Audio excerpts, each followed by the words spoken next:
वसुदेव यज्ञ में सारे ऋषि मुनि देवगण बहुत सारे वहां पधारे। यज्ञ पूर्ण हुआ तो सभी को द्रव्य दक्षिणा देकर उनको विदा किया और 3 महीने वहां पर रहकर सब अपने अपने स्थान पर लौट गए। उसके बाद भगवान कृष्ण ने सुभद्रा का हरण कर अर्जुन से उसका विवाह करवाया।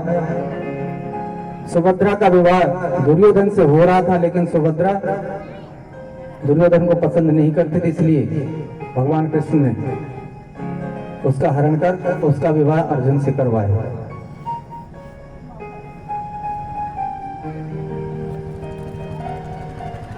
इसके बाद कथा आती भृगु ऋषि द्वारा भगवान की परीक्षा। एक बार सरस्वती के किनारे ऋषि मुनि यज्ञ करने के लिए एकत्रित हुए। आपस में चर्चा करने लगे कि ब्रह्मा विष्णु और महेश इनमें से कौन बड़ा। सभी ने अपने मत के अनुसार, किसी ने ब्रह्मा जी को बड़ा बताया, किसी ने विष्णु को, किसी ने शंकर जी को, लेकिन समाधान नहीं निकला। तब तीनों देवियों की परीक्षा के लिए भृगु ऋषि को भेजा। भृगु ऋषि सबसे पहले ब्रह्मा जी के पास गए और ब्रह्मा जी के पास गए तो हैं, लेकिन ना तो उनकी स्तुति की ना ही उनको प्रणाम किया। तो उससे ब्रह्मा जी क्रोधित हो गए और जैसे ही उनको क्रोधित देखा भृगु जी समझ गए कि ये बड़े नहीं हो सकते। वो वहां से चल दिए और कैलाश पहुंचे भगवान शंकर के पास। भगवान शंकर ने भृगु को गले लगाने के लिए ऐसे जैसे ही वहां की, भृगु जी उनके गले नहीं मिले और बोले तुम लोक और वेद की मर्यादाओं का उल्लंघन करते हो, इसलिए मैं तुमसे गले नहीं मिलूंगा। शंकर जी ने जैसे ही ये सुना उनको भी क्रोध आ गया। जैसे ही क्रोध आया भृगु जी समझ गए ये भी बड़े नहीं हो सकते। भृगु जी गए क्षीर सागर विष्णु जी के पास। विष्णु जी शयन कर रहे हैं। भगवान के भृगु जी ने जाकर एक लात मारी वक्ष स्थल पर। जैसे ही लात मारी भगवान ने उनके चरण पकड़ लिए और कहा हे महाराज, हे मुनि, राक्षसों से युद्ध करते करते मेरी जो छाती है ना वो कठोर हो गई है। कहीं मेरे छाती की कठोरता से आपके पैर में चोट तो नहीं लगी? ऐसा कहकर भगवान ने उनके चरण पकड़ लिए।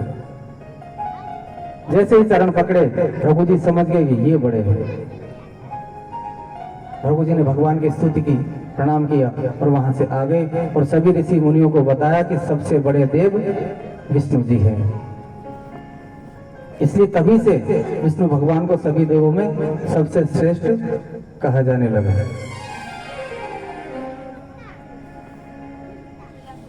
अब इधर भगवान ने सोचा, क्योंकि अब भगवान का समय आ गया है, भगवान ने सोचा कि अगर 56 करोड़ यदुवंशियों को मैं यहाँ छोड़कर जाऊंगा तो ये उत्पात मचा देंगे। इसलिए भगवान की प्रेरणा से आज ब्राह्मणों ने यदुकुल के नाश का श्राप दे दिया। जब भगवान गोलोक धाम जाने का समय जब भगवान का आया तो भगवान ने विचार किया कि ये सभी अगर यहाँ रह गए तो ये किसी को जीने नहीं देंगे, इसलिए इनका विनाश जरूरी है। इसलिए आज भगवान ने ब्राह्मणों के द्वारा यदुवंशियों को श्राप दिलवाया। श्राप कैसे दिलवाया?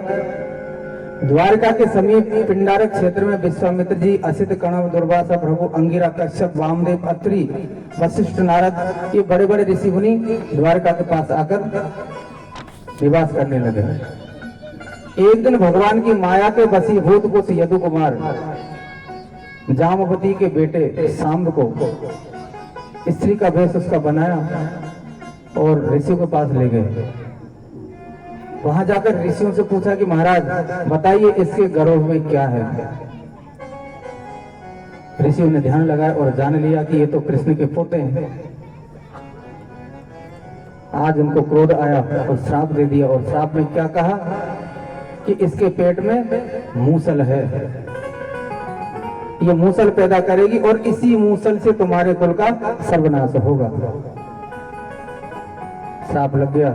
मुनियों की बात सुनकर बालक सब डर गए और सांब के पेट को जैसे ही देखा उसमें सचमुच एक लोहे का मूसल, उसको निकाला और लेकर सभा में आए। उग्रसेन जी को आकर सारी घटना का उन्होंने सुनाया। उग्रसेन जी ने कहा कि इस मूसल का चूर्ण बना दो, बारीक, बिल्कुल बारीक। उस मूसल का बारीक चूरा बनाया तो उसमें एक छोटा सा कण, बाकी छोटा सा एक तिकोना सा टुकड़ा उसका रह गया, बाकी का सब चूरा हो गया। उस सबको समुद्र में फेंक दिया गया।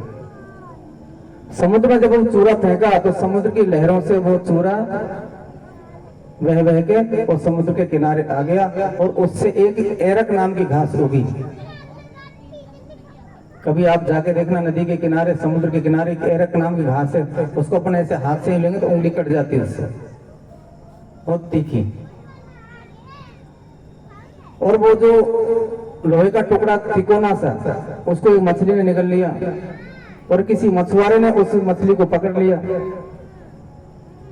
और बहेलिए ने उस मछली को खरीद के अपने घर ले गए। जैसे मछली को चीरा, वो टुकड़ा निकला, उस टुकड़े को उसने तीर के आगे लगा लिया।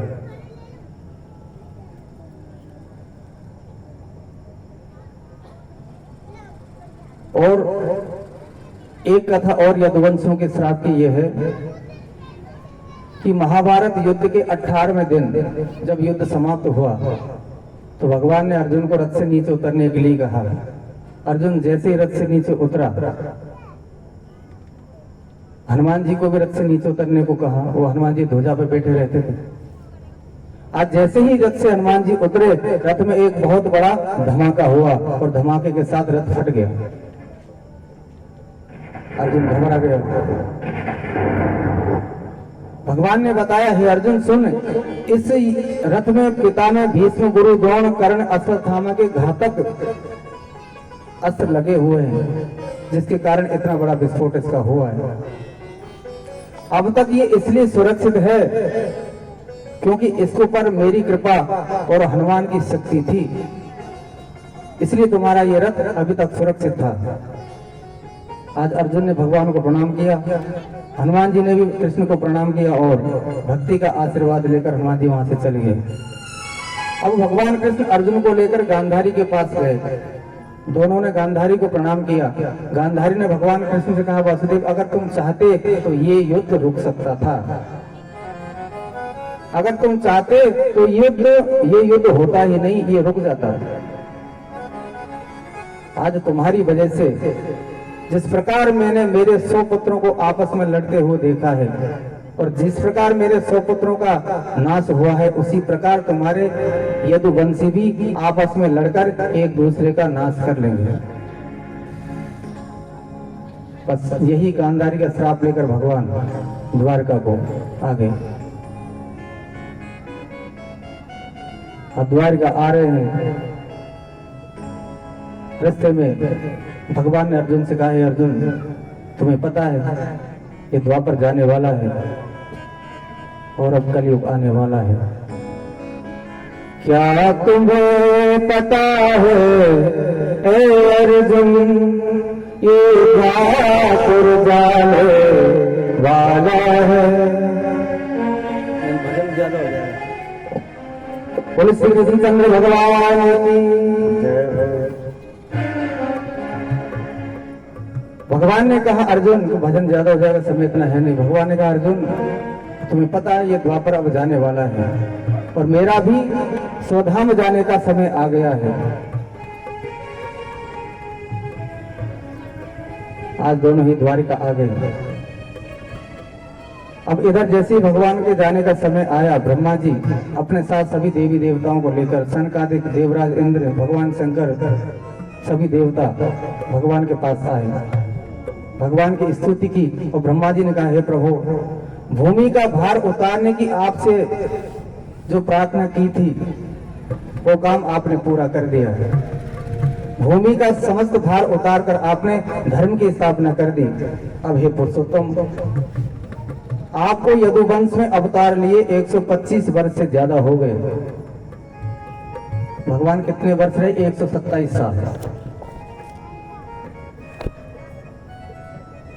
अब आप जिस काम के लिए यहाँ आए थे वो काम तो आपके पूरे हो गए और ब्राह्मणों के श्राप से आपके कुल का नाश हो ही जाएगा। अब आगे क्या करना है आप खुद ही जाने।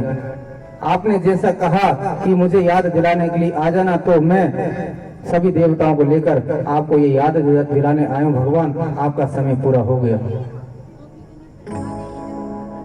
अब आप जैसा उचित समझे वैसा आप कीजिए और अपने धाम में पधारिए। भगवान कृष्ण ने कहा, ब्रह्मा जी आप जैसा कहते हैं मैं पहले ही वैसा कर चुका हूं।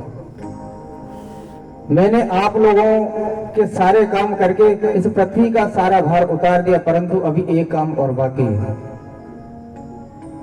मैं यदि इन घमंडी और उद्दंडी यदुवंशियों को नष्ट किए बिना यहाँ से चला जाऊंगा तो ये मर्यादाओं का उल्लंघन करके सारे लोगों का संहार कर डालेंगे। इसलिए इनका अंत हो जाने पर मैं आपके धाम में होकर निज धाम को जाऊंगा।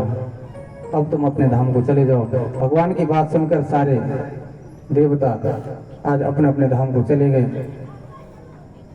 देवताओं के जाने के बाद भगवान ने गुरुजनों को बुलाया और कहा कि द्वारका में जिधर देखो उधर अपशकुन ही अपशकुन हो रहे हैं, इसलिए। और आपको ये भी पता है कि ब्राह्मणों का श्राप इस यदुवंश पर लग चुका है, जो टाला नहीं जा सकता। इसलिए हमें अपने प्राणों की रक्षा करने के लिए प्रभास क्षेत्र में जाकर पूजा पाठ करनी चाहिए। आज सभी यदुवंशी भगवान की आज्ञा से नाव में बैठकर पूजा की सारी सामग्री लेकर प्रभास क्षेत्र में चले गए।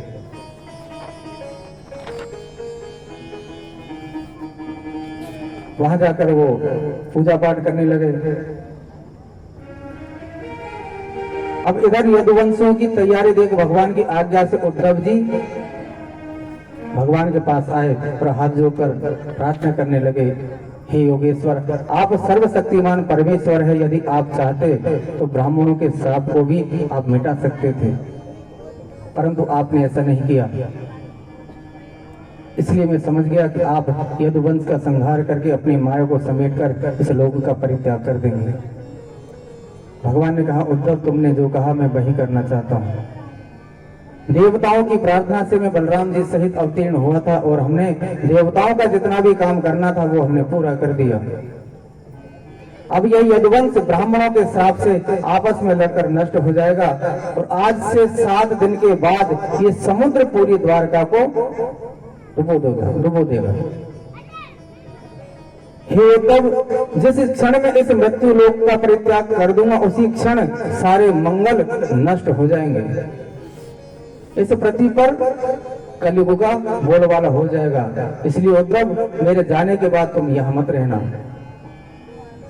तुम अपने बंधु बांधवों का स्नेह छोड़कर मुझ में अनन्य प्रेम रखकर समदृष्टि से इस पृथ्वी पर घूमते रहना, क्योंकि कलयुग में अधिकांश लोगों की रुचि अधर्म में होगी।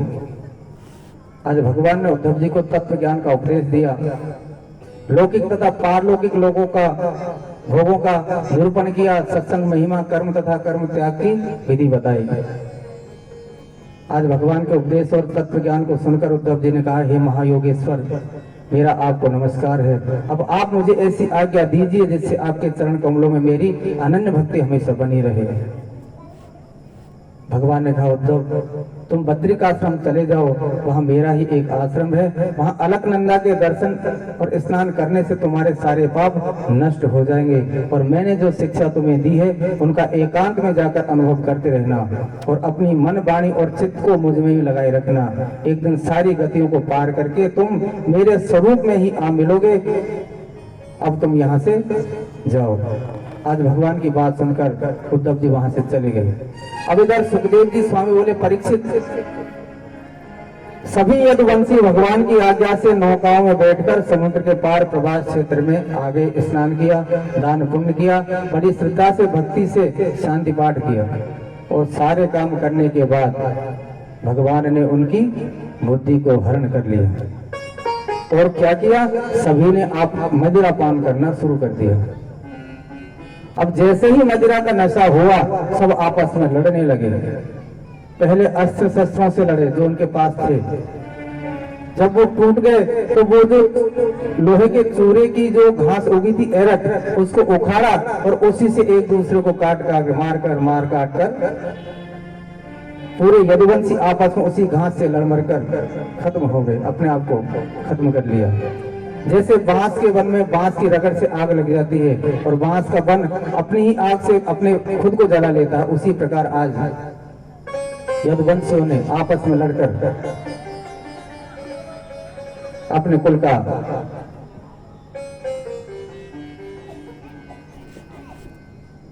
पूरे यदुवंशी आज मारे जा चुके हैं, सारे आपस में लड़कर मर चुके हैं। अब जैसे ही भगवान ने देखा, भगवान ने चैन की सांस ली। भगवान ने सोचा जो बचा कुचा भूमि का भार था वो भी ब्राह्मणों के हिसाब से मिट गया। अब इधर बलराम जी ने समुद्र के तट पर बैठकर एकाग्र चित्त होकर भगवान का चिंतन करते हुए अपनी आत्मा को आत्म स्वरूप करके मनुष्य शरीर को छोड़ दिया और अपने परम धाम को चले गए। हे परीक्षित, जब भगवान कृष्ण ने देखा कि बड़े भाई बलराम जी परम पद में लीन हो गए, तब भगवान एक पीपल के पेड़ के नीचे आकर बैठ गए, धरती पर बैठ गए। भगवान ने चतुर्भुज रूप धारण कर रखा है, बड़ा ही सुंदर स्वरूप भगवान का बना हुआ है। मुखमंडल पर सुंदर मुस्कान है, घुटनों तक वनमाला लटकी हुई है। शंख चक्र गदा आदि आयुध मूर्तिमान होकर भगवान की सेवा कर रहे हैं। उस समय भगवान अपने दाएं पैर पर बायां पैर रखकर लेटे हुए थे। उनका जो बायां पैर है वो ऐसा चमक रहा था, बिल्कुल लाल लाल था। उसी समय जरा नामक बहेलिया आया। उसने सोचा किसी जानवर की जीभ है। भगवान के जो तलवे थे, उसने सोचा किसी जानवर की जीभ है। उसने वो उसके तीर पे उसने वो उस लोहे का चूरा जो टुकड़ा बचा हुआ था उस तीर पे उसने लगाया हुआ था, वही तीर उसने भगवान के मारा। वो बाण जैसे ही भगवान के लगा,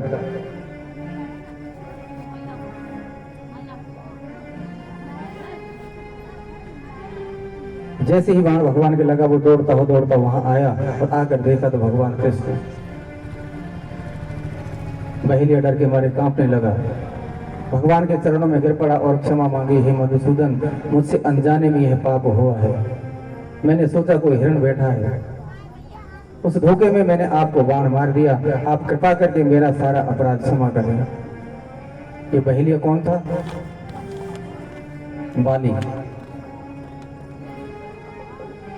बाली को भी भगवान ने छुपके ही मारा था।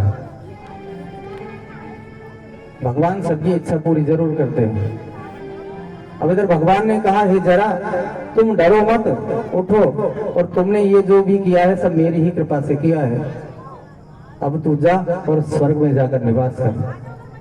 भगवान की बात सुनकर जरा ने 3 बार भगवान कृष्ण की परिक्रमा की और विमान में बैठकर स्वर्ग को चला गया। अब इधर भगवान का सारथी दारुक भगवान का पता लगाता भगवान के गले में जो तुलसी की माला थी उसकी खुशबू से वो दारुक भगवान को ढूंढता भगवान के पास आया। दारुक ने भगवान के पास आकर देखा, भगवान के पैर में तीर लगा हुआ है। दारुक के नेत्रों से अश्रुपात होने लगा।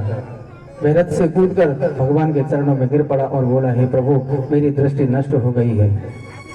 चारों तरफ अंधेरा ही अंधेरा छा गया है। अब ना तो मुझे दिशाओं का ही ज्ञान है और ना मेरे हृदय में शांति ही है।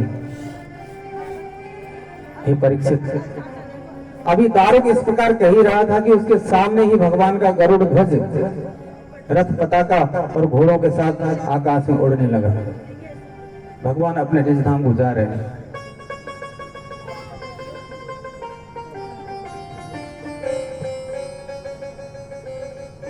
आज भगवान इस जरा धाम को छोड़कर अपने धाम को जा रहे हैं। पीछे उनके सारे आयुध, जितनी शक्तियां उनके साथ आई थी वो भी भगवान के साथ पीछे चलने लगी। दारुक ने ये सब देखा और आश्चर्य हुआ। भगवान से दारुक ने कहा कि भगवान, आप जा रहे हो? भगवान ने कहा, दारुक, मेरा समय आ गया, मैं इस धराधाम को छोड़कर गोलोक धाम जा रहा हूं और तुम द्वारका चले जाओ और वहां जाकर जो यदुवंशी बूढ़े और बच्चे और स्त्रियां जो बची हुई है ना, उनको लेकर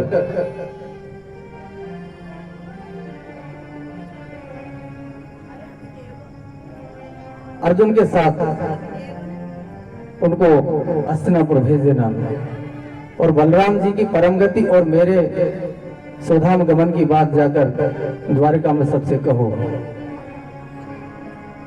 और उनसे ये भी कहना कि तुम सारी जितनी भी धन संपत्ति यहाँ से ले जा सकते हो, परिवार वालों को साथ लेकर अर्जुन के साथ इंद्रप्रस्थ चले जाना, क्योंकि मेरे नहीं रहने पर यह समुद्र द्वारका को डुबो देगा। और हे दारुक, तुम मेरे द्वारा दिए गए उपदेशों का और भागवत धर्म का आश्रय लेना, और ये जो दृश्य तुम देख रहे हो ना, इसे मेरी माया समझकर भूल जाना। दारुक ने कहा, भगवान मेरी गलती क्या है, आप मुझे यहां छोड़कर क्यों जा रहे हो? भगवान ने कहा, दारुक जब समय तुम्हारा आएगा मैं अपने आप तुम्हें अपने धाम में, निज धाम में बुला लूंगा। अभी तुम्हें जो आदेश दिया है तुम उसका पालन करो। आज दारुक ने भगवान का आदेश माना और भगवान की परिक्रमा की।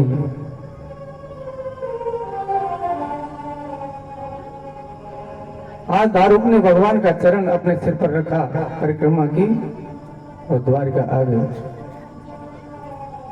दारुक के जाने के बाद ब्रह्मा जी, शिव जी से सारे देवता भगवान के परम धाम स्थान को देखने के लिए सारे आज आकाश मार्ग में आए, ढोल नगाड़ा बजाकर फूल बरसाए और अनेक तरह की स्तुति की।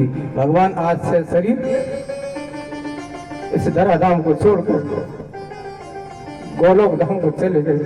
बोले कृष्णचंद्र भगवान की जय हो। श्री कृष्ण गोविंद हरे मुरारे, हे नाथ नारायण वासुदेवा, कृष्ण गोविंद हरे मुरारे, हे नाथ नारायण वासुदेवा।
आज दारुक ने द्वारिका में जाकर सभी को ये बातें बताई।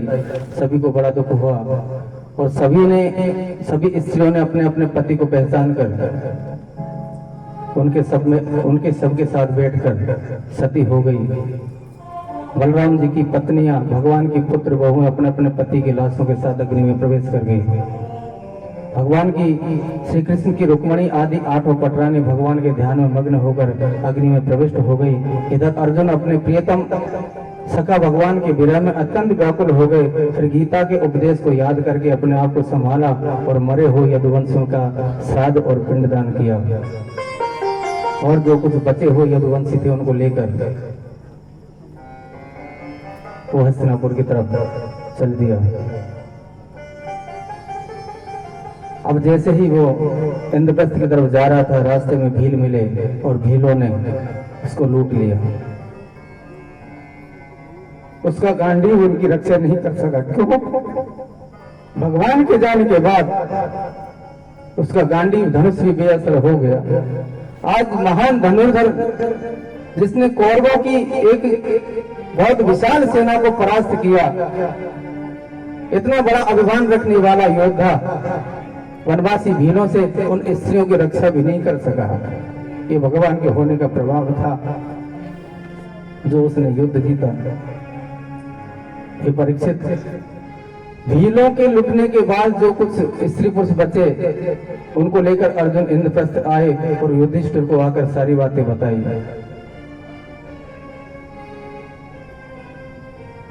सारे भाइयों को बड़ा दुख हुआ और परीक्षित को राज देकर हिमाचल के रास्ते पांचों भाई स्वर्ग को जाने लगे साथ में।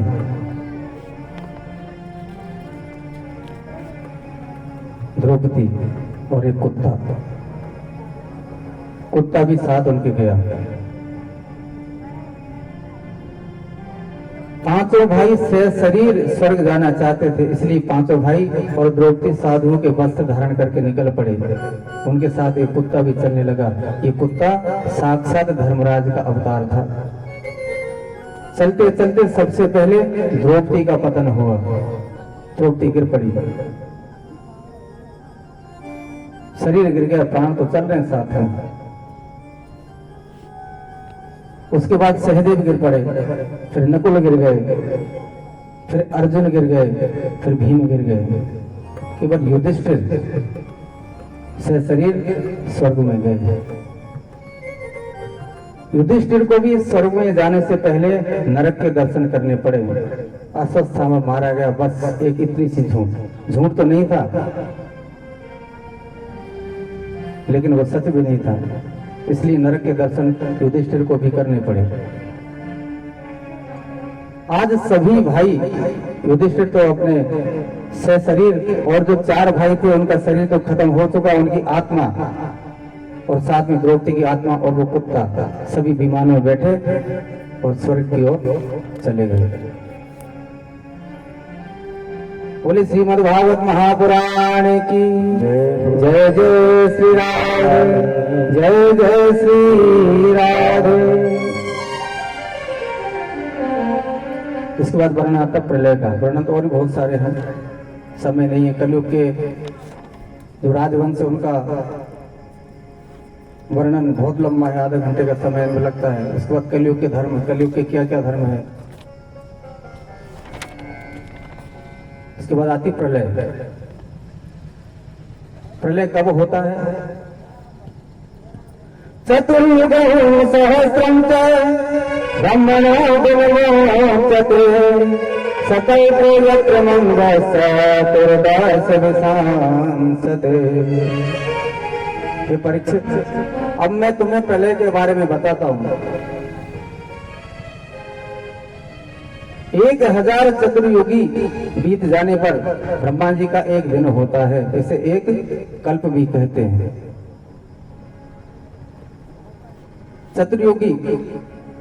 चतुर्युगी किसको कहते हैं? सतयुग, त्रेता, द्वापर और कलयुग। इन चारों युगों की अवधि कितनी? 43,20,000 वर्ष। हमारे इस ब्रह्मांड के 14 मनु, एक मनु 71 चौकड़ी राज्य करता है। एक चौकड़ी में 43,20,000 वर्ष, अर्थात 4 युगों की अवधि को एक चौकड़ी कहते हैं। इस तरह जब 14 मनु बीत जाते हैं तब रात्रि होती है, और जब रात्रि होती है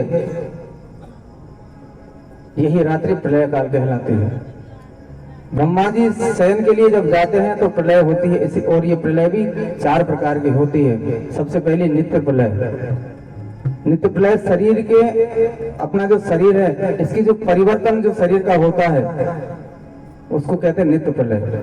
जैसे बाल अवस्था, किशोर अवस्था, युवा अवस्था, ये अवस्था का परिवर्तन ये नित्य प्रलय कहलाती है। दूसरा नैमित्तिक प्रलय। ब्रह्मा जी के शयन के समय इस सृष्टि में यह प्रलय होती है और इस प्रलय में क्या होता है कि तीनों लोग एक हो जाते हैं। ये नैमित्तिक प्रलय है। फिर तीसरे नंबर की प्राकृतिक प्रलय। अब प्राकृतिक प्रलय होती है, ब्रह्मा जी के एक दिन में 14 मनु मर जाते हैं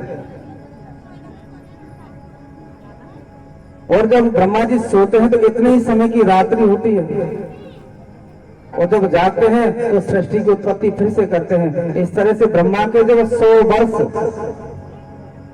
ब्रह्मा के एक दिन में 14 मनु बीत जाते हैं एक दिन में। इस तरह से जब ब्रह्मा जी के 100 वर्ष पूरे हो जाते हैं तब प्राकृतिक प्रलय होता है। और इसमें क्या होता है, 100 वर्षों तक मूसलाधार बारिश होती है, पूरी सृष्टि जलमग्न हो जाती है। फिर एक साथ 12 सूर्य उदय होते हैं। सूर्य 12 है पूरे ब्रह्मांड में, वैसे तो अग्नि 12 का भागवत में लेख है। एक साथ 12 सूर्य उदय होते हैं और वो 12 सूर्य इस पृथ्वी के जल को सोख लेते हैं। जैसे ही जल सूखता है वापस से फिर ब्रह्मा जी सृष्टि की उत्पत्ति करते हैं। सबसे बड़ी प्रलय है प्राकृतिक प्रलय। चौथे नंबर की आत्यंतिक प्रलय, जब ज्ञान के द्वारा ज्ञानी पुरुष माया और अहंकार का आवरण समाप्त कर भगवत तत्व का अनुभव कर लेता है, इसी को आध्यात्मिक आत्यंतिक ताप कहते हैं। इससे मनुष्य का स्वभाव और ज्ञान, इनकी मान्यता ही बदल जाती है। ये 4 तरह की आज प्रलय सुखदेव जी ने बताई। इसके बाद सुखदेव जी का अंतिम उपदेश, बस कथा 2 मिनट और। सुखदेव जी कहते हैं, हे परीक्षित, अभी तक जो तुमने पूछा वो सब मैंने तुम्हें बता दिया। अब मेरा एक अंतिम उपदेश ध्यान से सुनो। हे राजन, तुम पैदा हुए हो और मर जाओगे, यह बात नहीं है। जैसे बीज से वृक्ष और वृक्ष से बीज आता है, वैसे ही एक शरीर से दूसरा शरीर बनता है। यह गति शरीर की है, आत्मा की नहीं है। आत्मा तो अजन्मा है, अमर है। जैसे दीपक बुझ जाने पर प्रकाश के तत्व का नाश नहीं होता, वैसे ही शरीर छूट जाने पर आत्मा का विनाश नहीं होता। इसलिए हे राजन, तुम अपनी बुद्धि को परमात्मा के चिंतन से भरपूर कर लो और अपने अंतःकरण में उन्हें विराजमान कर लो, फिर तुम स्वयं ईश्वर हो। तक्षक तो क्या, स्वयं मृत्यु देवता भी तुम्हारे पास नहीं आ सकता। राजा परीक्षित ने सुखदेव स्वामी से अंतिम उपदेश सुना और गदगद हो गए। उनका विधिवत पूजन किया, परिक्रमा की और साष्टांग प्रणाम किया। आज सुखदेव जी स्वामी अन्य सभी ऋषियों के साथ वहां से उठकर चले गए। उनके जाने के बाद परीक्षित ध्यान लगाकर बैठ गए और तक्षक के डसने से पहले ही वो ब्रह्मलीन हो गए। अब इधर से तक्षक आ रहा उनको डसने के लिए, वो पहले से ब्रह्मलीन हो गए, बैठे आसन लगा के समाधिस्थ। तक्षक आ रहा, रास्ते में ब्राह्मण मिला। ब्राह्मण से पूछा, तुम कहाँ जा रहे हो? ब्राह्मण ने कहा, मैं राजा परीक्षित के पास जा रहा हूँ। तक्षक ने कहा, क्यों? बोलो, उनको कोई, अब ये तक्षक ब्राह्मण का वेश बनाकर जा रहा, मनुष्य का वेश बनाकर। तो उस ब्राह्मण ने पहचाना नहीं कि यही तक्षक है। ब्राह्मण ने कहा कि तक्षक उनको डसने जा रहा है, इसलिए मैं उनको बचाने जा रहा हूँ। क्यों? क्योंकि मैं सांप का जो जहर है उसको उतारने का मंत्र जानता हूं। तक्षक उनको डसेगा, मैं उनको बचा लूंगा, उस जहर को मैं उतार दूंगा। तक्षक ने कहा, ऐसा हो सकता है? बोला, हाँ। बोले, मैं ही तक्षक हूं और ऐसा कर, मैं तेरी परीक्षा लेता हूं। ये सामने वृक्ष है, मैं इसको जलाता हूं। तक्षक ने अपनी फुफकार से उस वृक्ष को जला दिया। उस ब्राह्मण से कहा कि तुम्हारे अंदर अगर शक्ति है तो इसको वापस हरा भरा करो। ब्राह्मण ने हाथ में जल लिया, उसके छिड़का, वापस वृक्ष हरा भरा हो गया। तक्षक को शंका हुई कि हो सकता है ये परीक्षित को बचा ले। परीक्षित ने कहा कि आप उसके प्राण क्यों बचाना चाहते हो? क्या लगता है तुम्हारा वो? ब्राह्मण ने कहा, हमारा लगता कुछ नहीं है, मुझे तो धन चाहिए। मैं उसके प्राण बचाऊंगा तो वो मुझे बहुत सारा धन देगा, मैं गरीब हूं। तक्षक ने कहा कि अगर मैं धन तुझे यही दे दूं तो? बोले ठीक है, तुम दे दो, मैं तो वापस चला जाऊंगा। तक्षक ने कहा ये जो वृक्ष है ना, इसी की जड़ खोदो और इसके अंदर बहुत सारा धन है, खोद कर ले जाओ जितना चाहो। ब्राह्मण ने उसको खोदना शुरू किया, धन निकला। वो धन खोदने में व्यस्त, तक्षक भी पहुंचे परीक्षित के पास। जाकर तक्षक ने परीक्षित के मृत शरीर को डसा और डसते ही उनका शरीर भस्म हो गया। आज जैसे ही उनके पुत्र जन्मेजय को ये पता लगा तो उन्होंने सर्वसुक्त नामक एक यज्ञ किया और जितने भी सर्प थे उनकी आहुति उसमें देने लगा। नागदा, ये नागदा जो है ना, ये नागदा, ये नाम इसीलिए पड़ा इसका। नागों का दाह संस्कार यहां हुआ था। तो सभी का आवाहन ब्राह्मणों ने किया, सभी नागों का। सारे नाग आकर उस यज्ञ में, उस हवन में आकर गिरने लगे, सब जलने लगे। अब तक्षक नहीं आ रहा। तक्षक का मित्र कौन? इंद्र।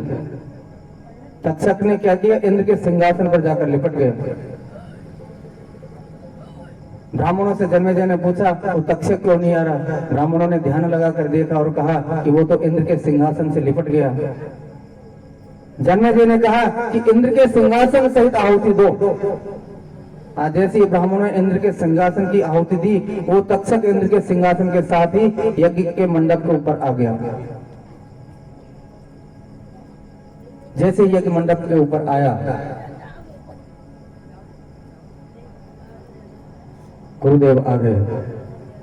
बृहस्पति जी ने आकर उनको समझाया कि जन्मेजय, तुमने बहुत ही सर्पों की आहुति दे दी, सारे सर्प बेकसूर थे और इसमें तक्षक का कोई दोष नहीं। इसके डसने से पहले ही तुम्हारे पिता तो अपना शरीर छोड़कर जा चुके थे, इसमें तक्षक का कोई दोष नहीं। आज अनेक प्रकार से जन्मेजय को गुरुदेव ने समझाया और उन्होंने वो सर्वसुक्त बंद किया और इस तरह से इस भागवत को सुनने से परीक्षित का मोक्ष हुआ। इतना बड़ा ये ग्रंथ है। पहला मोक्ष किसका हुआ? धुंधकारी। भागवत क्यों हुई? गोकर्ण जी ने धुंधकारी का उद्धार किया इसी भागवत से। और पूरी भागवत किसके लिए हुई? राजा परीक्षित के लिए, सुखदेव स्वामी। म्रियमाण पुरुष को क्या करना चाहिए, ये जब प्रश्न उठा तो इसका जवाब यही मिला कि मरते हुए आदमी को क्या करना चाहिए? मरते हुए आदमी को भागवत सुननी चाहिए। उसकी मृत्यु तो नहीं टलेगी पर उसका मोक्ष हो जाएगा। तो आज इस भागवत की वजह से परीक्षित का मोक्ष हुआ, वो भगवान के धाम को चला गया। बोले श्रीमद् भागवत महापुराण की जय। जय श्री राम। आज गुरुदेव बृहस्पति का पूजन किया और सभी अपने अपने स्थानों पर चले गए। प्रसंग और भी है पर टाइम हो गया। अब भागवत की पुनरावृत्ति, जो 7 दिन से नहीं आए, जिन्होंने 7 दिन की कथा नहीं सुनी, इस भागवत की पुनरावृत्ति सुनने से उसको 7 दिन की कथा का फल मिलेगा। ध्यान से सुनिए। प्रथम स्कंद, भागवत के प्रथम स्कंद में 19 अध्याय और 809 श्लोक है। इसमें व्यास नारद संवाद, पांडव कथा, कली का दमन, समीक ऋषि की कथा, परीक्षित का गंगा तट पर जाना और सुखदेव स्वामी का आगमन आदि। बोलिए भागवत भगवान की। द्वितीय स्कंद, दूसरे स्कंद में 10 अध्याय है। इसमें योग द्वारा शरीर त्याग, ब्रह्म नारद संवाद, विराट रूप दर्शन, मुक्ति के भेद, नारायण द्वारा ब्रह्मा जी को चतुश्लोकी भागवत सुनाना, पुराणों के लक्षण आदि। बोले श्रीमद् भागवत महापुराण की। तृतीय स्कंद, इसमें 33 अध्याय है। इसमें विदुर उद्धव मिलन, विदुर मैत्रेय मिलन, ब्रह्मांड की उत्पत्ति, काल की गति, ब्रह्मा की उत्पत्ति, वराह अवतार, हिरणाक्ष वध, मनु शत्रुपा जन्म, देवाहुति करदम विहार, कपिल जन्म, देवहुति को उपदेश, ये इस तीसरे स्कंद के अंदर है। बोलिए श्रीमद् भागवत महापुराण की। चतुर्थ स्कंद में 31 अध्याय है। सती चरित्र, यज्ञ विध्वंस, ध्रुव चरित्र, वैन चरित्र, प्रथु चरित्र, प्रथु द्वारा यज्ञ में ब्रह्मा जी तथा नारायण का प्रादुर्भाव, पुरंजन उपाख्यान आदि आदि। बोली श्रीमद् भागवत महापुराण की। पंचम स्कंद में 26 अध्याय है। प्रिय व्रत की कथा, नाभि ऋषभदेव और राजा भरत की कथा, भूगोल खगोल का वर्णन आदि आदि। बोली श्रीमद् भागवत महापुराण की। षष्ठम स्कंद में 19 अध्याय है। इसमें भक्त अजामिल, दक्ष द्वारा सृष्टि, नारद को दक्ष का श्राप, वृत्तासुर का वध, चित्रकेतु उपाख्यान, पुंसवन व्रत आदि। बोले श्रीमद् भागवत महापुराण की। सप्तम स्कंद में 15 अध्याय है। नारद युधिष्ठिर संवाद, प्रहलाद चरित्र, नरसिंह अवतार आदि। बोलिए श्रीमद् भागवत महापुराण की। अष्टम स्कंद में 24 अध्याय है। मनवंतर वर्णन, गजेंद्र मोक्ष, समुद्र मंथन, वामन अवतार, कच्छप अवतार, मत्स्य अवतार आदि का वर्णन है। बोलिए श्रीमद् भागवत महापुराण की। नवम स्कंद, इसमें 24 अध्याय है। इसमें सूर्यवंश चंद्रवंश का वर्णन है। इक्ष्वाकुवंश, रामचरित्र, राजा अम्बरीश की कथा, मानधाता, सौरभ ऋषि की कथा, राजा हरिश्चंद्र, सगर, परशुराम, नहुस, ययाति और यदुवंशों का वर्णन है। बोलो भागवत भगवान की। दसम स्कंद में 10 अध्याय है।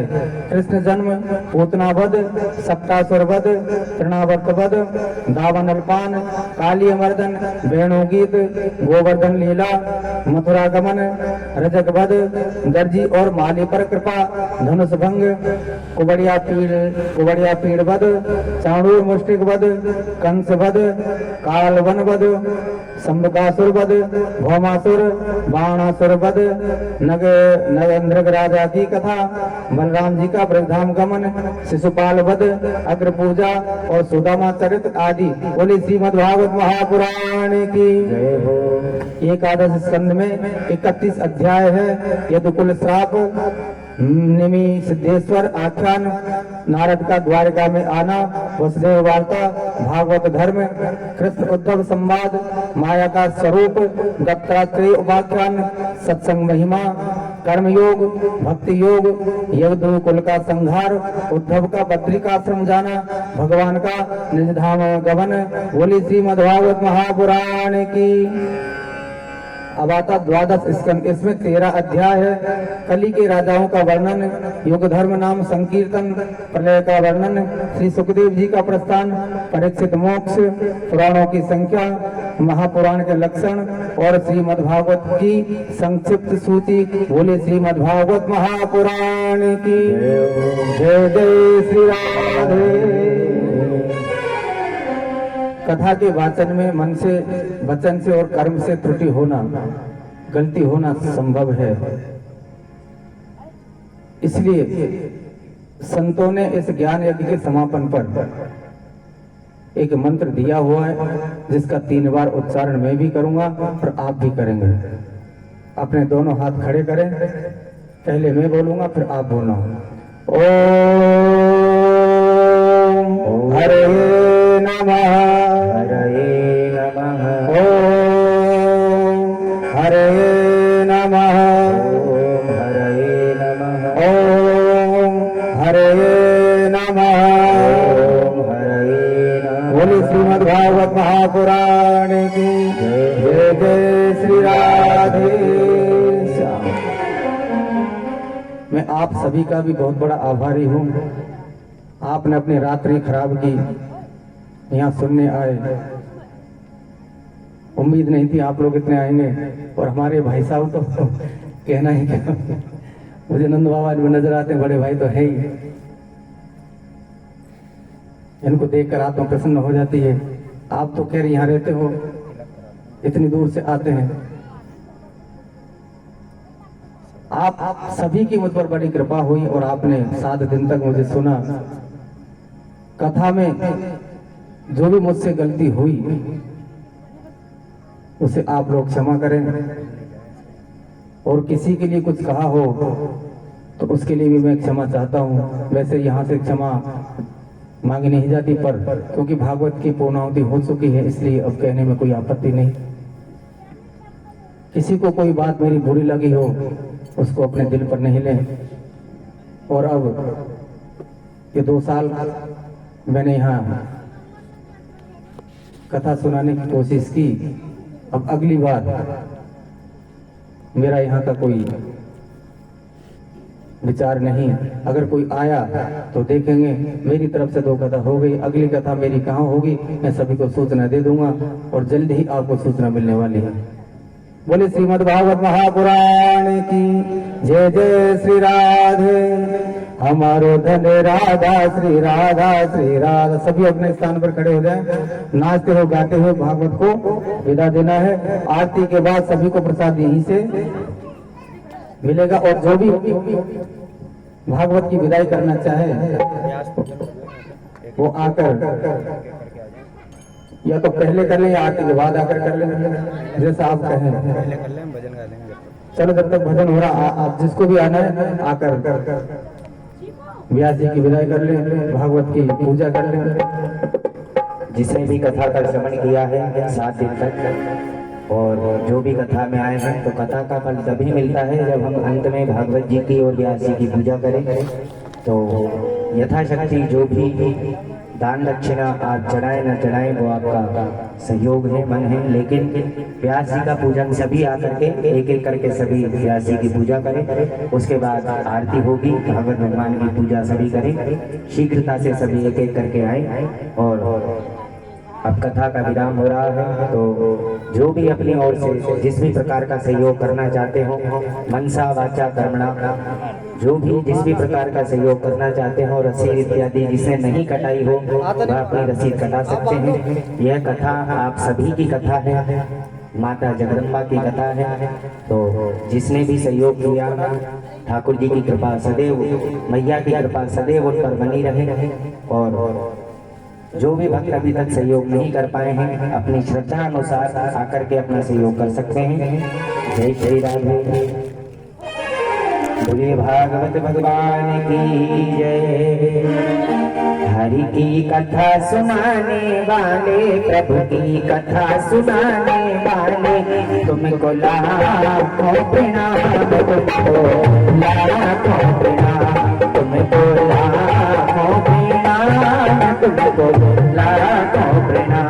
हरि की कथा सुनाने वाले, प्रभु की कथा सुनाने वाले, तुझको लाखों प्रणाम, तुझको लाखों प्रणाम, तुझको लाखों प्रणाम, तुझको लाखों प्रणाम।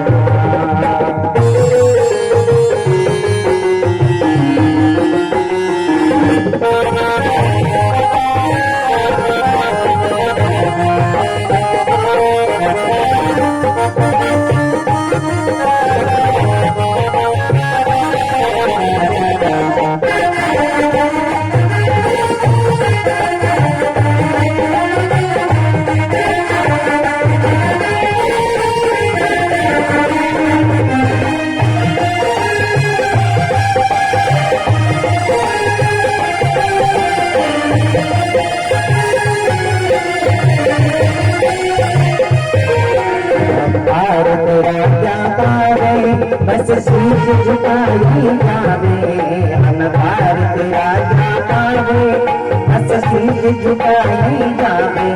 ओ सुधा पिलाने वाले, ओ अमृत पिलाने वाले, तुझको लाखों प्रणाम, तुझको लाखों प्रणाम, तुझको लाखों प्रणाम, तुझको लाखों प्रणाम। हरि की कथा सुनाने वाले, प्रभु की कथा सुनाने वाले, तुझको लाखों प्रणाम, तुझको लाखों प्रणाम, तुझको लाखों प्रणाम, तुझको लाखों प्रणाम।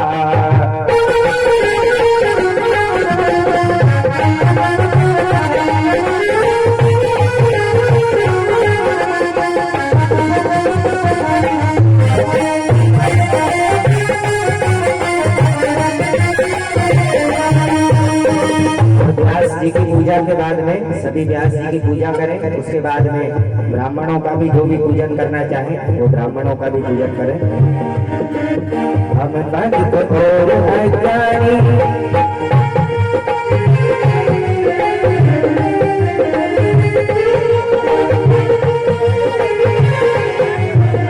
भोग रहे थे वन में, तुम जागे थे निर्मल में। हम भोग रहे थे वन में, तुम जागे थे निर्मल में। ओ लाज बचाने वाले, ओ लाज बचाने वाले, तुझको लाखों प्रणाम, तुझको लाखों प्रणाम, तुझको लाखों प्रणाम, तुझको लाखों प्रणाम। हरि की कथा सुनाने वाले, प्रभु की कथा सुनाने वाले, तुझको लाखों प्रणाम, तुझको लाखों प्रणाम, तुझको लाखों प्रणाम, तुझको लाखों प्रणाम।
कथा सुनाने वाले, प्रभु की कथा सुनाने वाले, तुझको लाखों प्रणाम, तुझको लाखों प्रणाम, तुझको लाखों प्रणाम, तुझको लाखों प्रणाम, तुझको लाखों प्रणाम, तुझको लाखों प्रणाम, तुझको लाखों प्रणाम, तुझको लाखों प्रणाम, तुझको लाखों प्रणाम, तुझको लाखों प्रणाम, तुझको लाखों प्रणाम। मीठे रस से भरी रानी रानी लागे, महारानी लागे, मन का पुकारो यमुना जी रघुरानी लागे। मीठे रस से भरी राधा रानी लागे, महारानी लागे, मन का पुकारो यमुना जी रघुरानी लागे।